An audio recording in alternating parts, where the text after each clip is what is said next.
everybody, welcome back to Uintagarage. We've gotten a lot of use out of BYT the last couple of years, but it's been running half-ton axles and we've started to break some things. So it's time to do a 1-ton upgrade. Picked up a 14 bolt and a Dana 60, but we want to take it all apart and make sure that everything is good to go before we install it in the truck. So to that end, we got a bunch of parts. We're going to be making some upgrades. We got stronger diff covers. We've got 538 gears, crossover steering. We've got lockers, and we're going to completely rebuild the kingpins. So we're going to be taking these axles completely apart, touching everything, so that we know that we've got all good parts going into it before we start wheeling with them. Let's start taking apart this Dana 60 and start bolting on parts. The hubs and rotors were already off on this axle when we got it, so our starting point was just removing the spindles.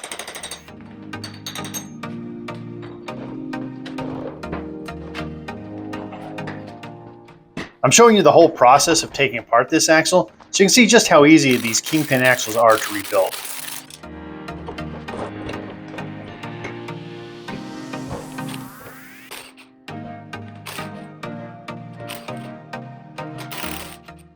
No special tools needed, and it comes apart in just a few minutes.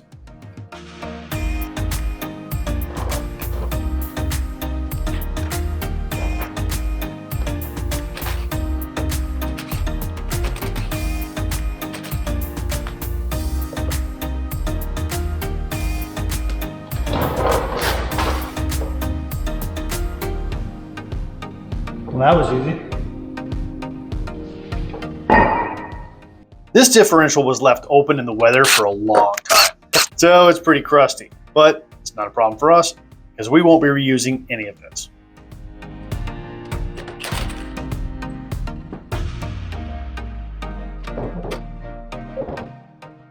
The pinion was rusted solid into the yoke.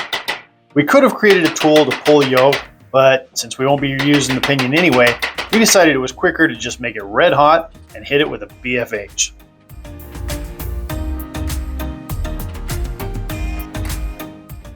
You know what they say, it can't be stuck if it's liquid. Luckily, we didn't have to go quite that far, but heating it up did do the trick, and we were able to pop it out with the big hammer.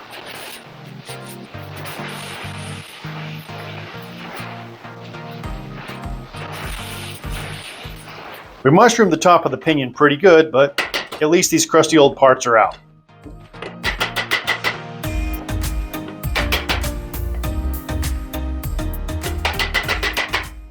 As you can see here, our Dana 60 housing is completely stripped. We've got all the parts laid out here below it.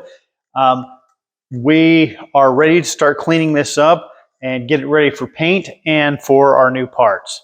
But before we can do that, we're going to take this off of our stand here, throw the 14 bolt up here, and take that apart as well.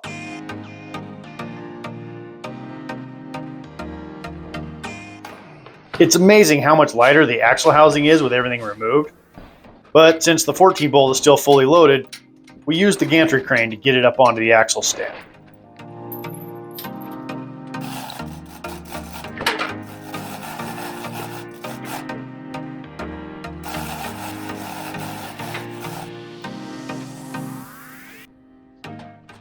We made this axle stand out of an old furniture dolly and 2x6 we had laying around that we used to make the uprights.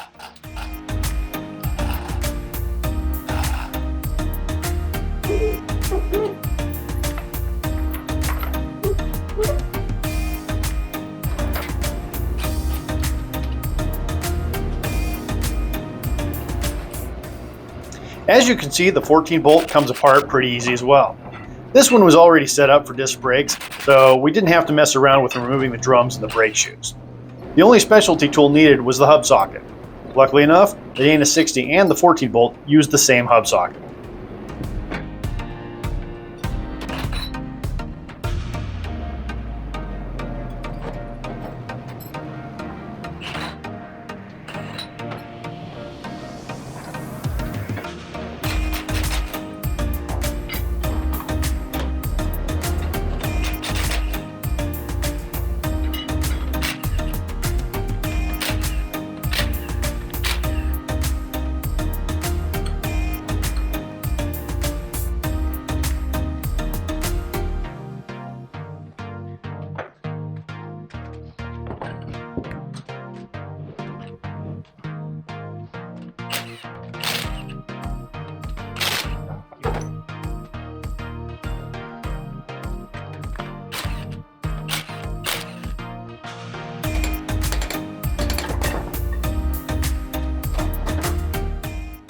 This axle isn't nearly as crusty as the Dana 60, but we still had to pull out the torch to free up a broken bolt.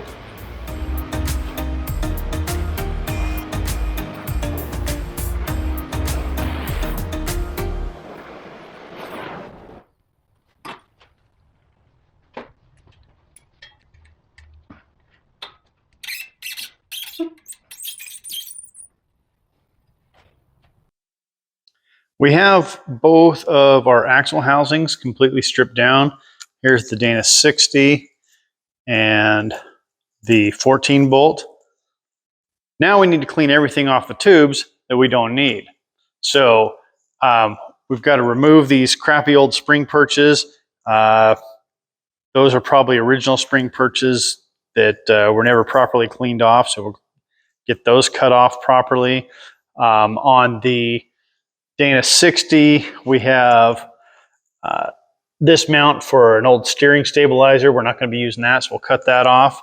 Otherwise, the Dana 60 is pretty good, so we'll just clean it up. So the 14 bolt, yeah, we've got a few things we've got to cut off.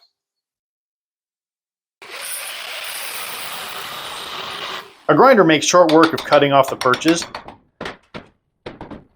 And then we used a belt sander to get the axle tube as smooth as we could.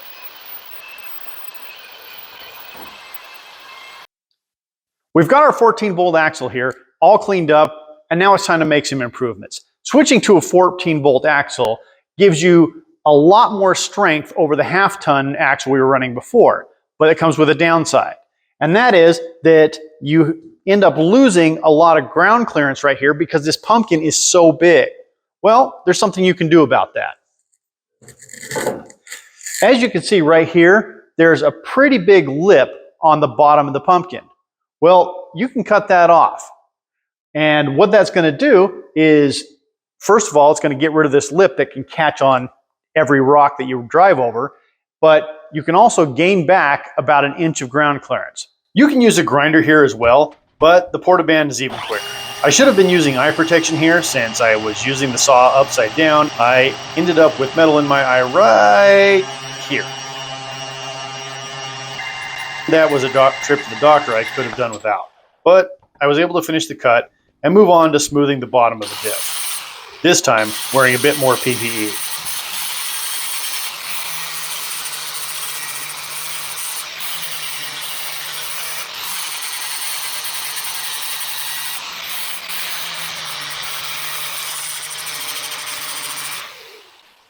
Since our cut went right through the bottom bolt hole, we needed to weld that up before we moved on. Cut these hunks of metal off of the bottom of the diff. Did some grinding, smoothed it all out, and that's a lot smoother. I went ahead and bolted the cover on so you can see how much we've pulled off of there. That's quite the lip. So, now we need to cut the cover down. With the last of the axle modifications done, we hauled everything over to a friend's shop and borrowed a sandblaster to finish cleaning everything up.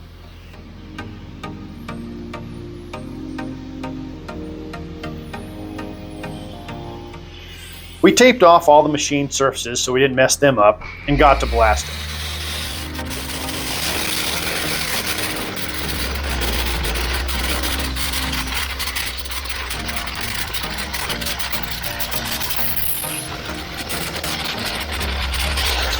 This was our first time using a sandblaster this size, and I gotta say, I was pretty impressed with how fast it went.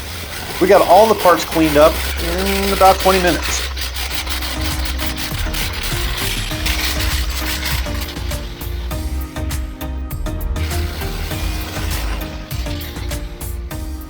All right, now that the axles have been sandblasted and cleaned up, it's time to actually start rebuilding them. So the first thing I need to do is pull the rear axle out of the Blazer so that I can mock up the new rear axle, get the spring perches put where they need to be, and I need to mock up the mounts for the anti-wrap bar. We're just bolting the axle onto the perches loosely so that we can set the pinion.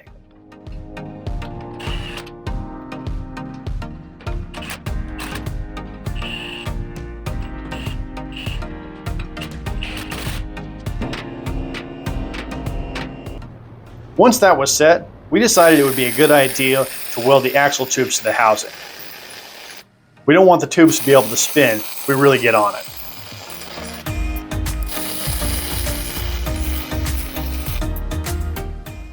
With that done, we welded in the anti-wrap brackets.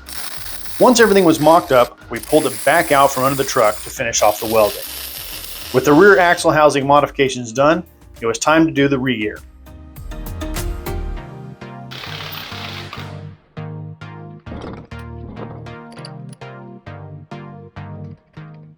We're going to be reusing this carrier because it already has a Detroit locker installed.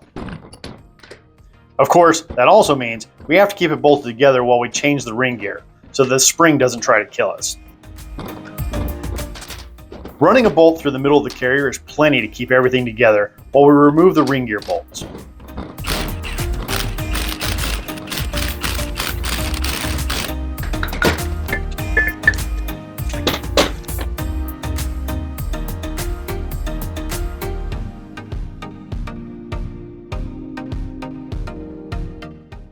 In a previous video, we go in more depth on the whole process of changing the ring and pinion and setting up new gears.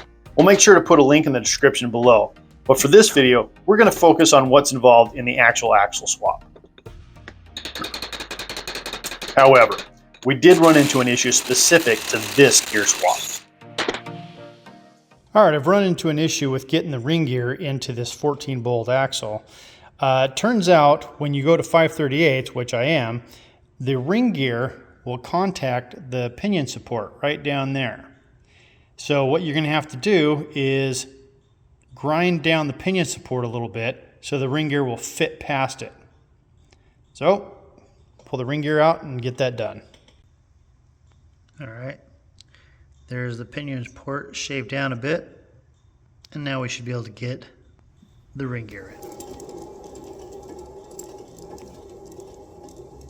All right, I've got the 14-bolt gears all set up, got a good pattern on the ring gear, so it's time to button this up and get the axle completely rebuilt.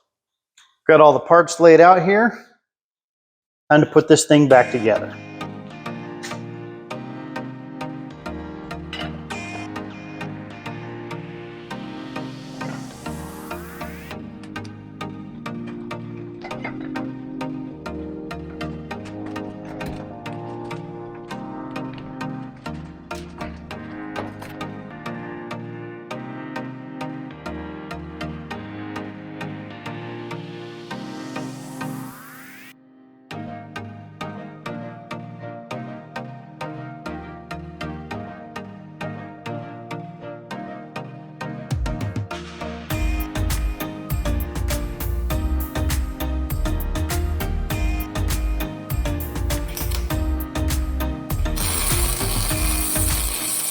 With the axle bolted back in place, I welded up a bracket for the new brake lines, and then got those installed as well.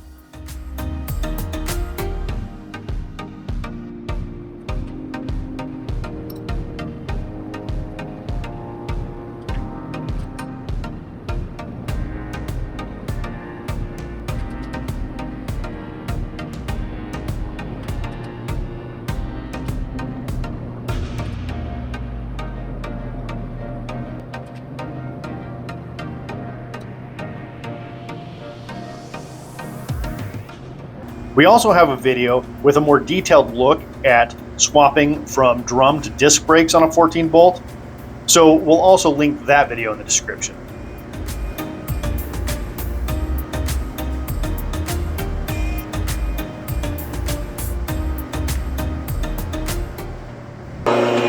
All right, we've got some temporary rims put on our rear axle here, and the axle's all hooked up, ready to go. So let's lower this down, and we'll get to work on the Dana 60 for the front.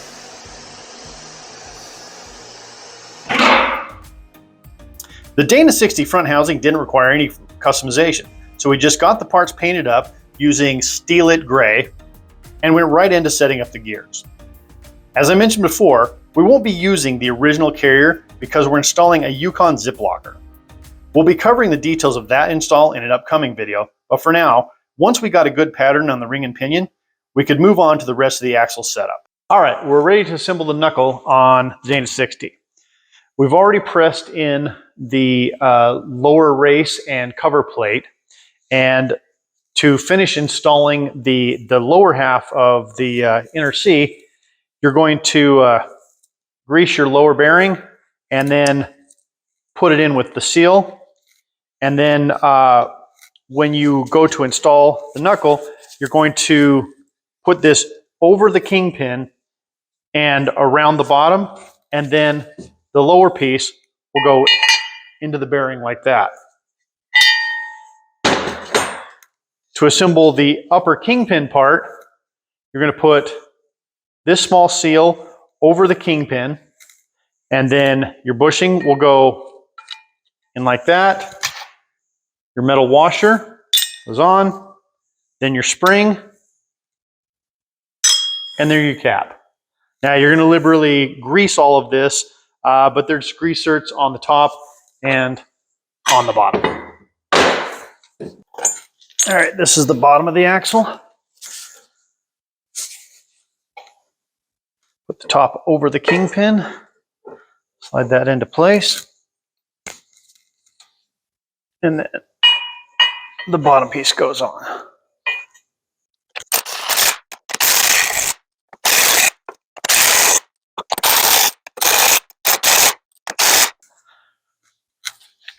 We're going to flip the axle over.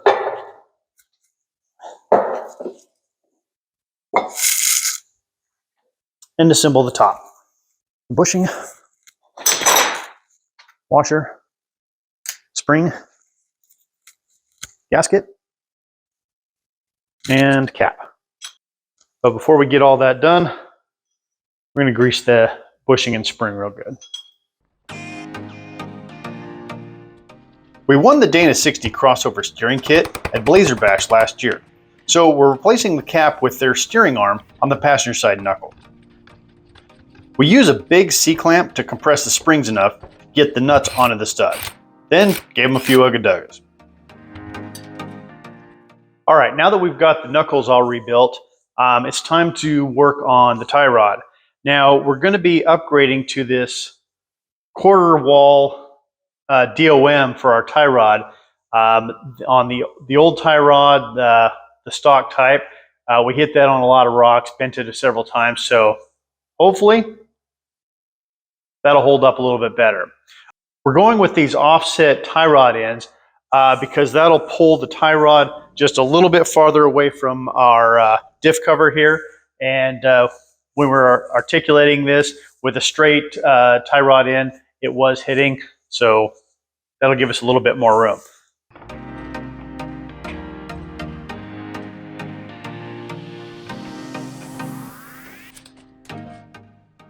We're using a couple of pieces of angle iron clamped to the knuckles so that we can measure and set our toe in. We're setting it at an 1/8 inch toe in, measured it at about 18 inches out from the center.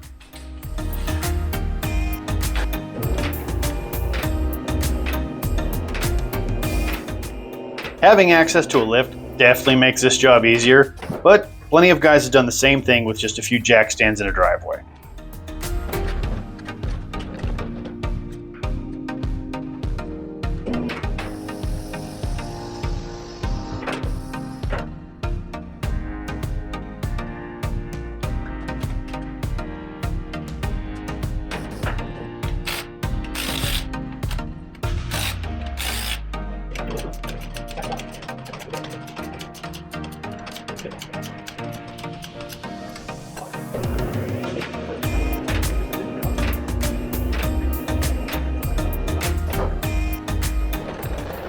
Well, ran into a little issue putting the studs for the spindle into the knuckle. Obviously, you feed these in through the back side, and got 5 of them in, but can't get this one in. The inner C blocks you from putting that stud in. So we're going to have to pull this back apart and put the studs in and put it back together. Long story short, if you pull the studs out, put them back in before installing the knuckle. There's a problem with using the stock bolts for this Dana 60 when you've got a tall spring pack. As you can see, the spring plate is a long way from seating on the axle, and that causes the bolts to not have very good thread engagement. As you can see, that's only engaging about half as far as it was before. So the solution is these stud inserts from WFO Concepts. With this, we'll be able to thread that all the way in and then tighten the nut down on top of the spring plate. So we'll get full thread engagement down here. The UFO studs were the last of the customizations for the front axle. Now, all that was left was to reassemble the hubs. I'm speeding through this process, but make sure that you properly seat the wheel bearings and torque everything to spec when putting the hubs back together.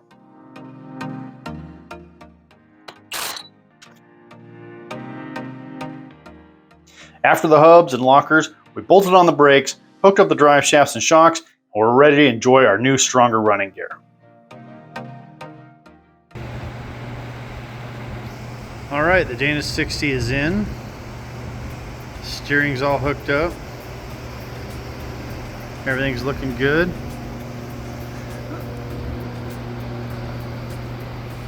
$14 bolts in. Everything's hooked up, looking good. With the 1-ton swap completed, we bolted on our new rims and tires and started putting some miles on it. Normally, you'd want to put a few hundred miles on new gears, then change the oil after they're broken in. Once we get it broke in, we'll swap on our new diff covers. There's still a lot left to do before we're really done with the new axles, but at least for now, we can go ahead and put some miles on it and get the gears broken in. We still have to add the compressor and air lines for the Yukon locker we have in the front, and we're going to be adding Hydro Assist steering from PSC soon. Be sure to like and subscribe so you don't miss any of this, and thanks for watching Uintagarage.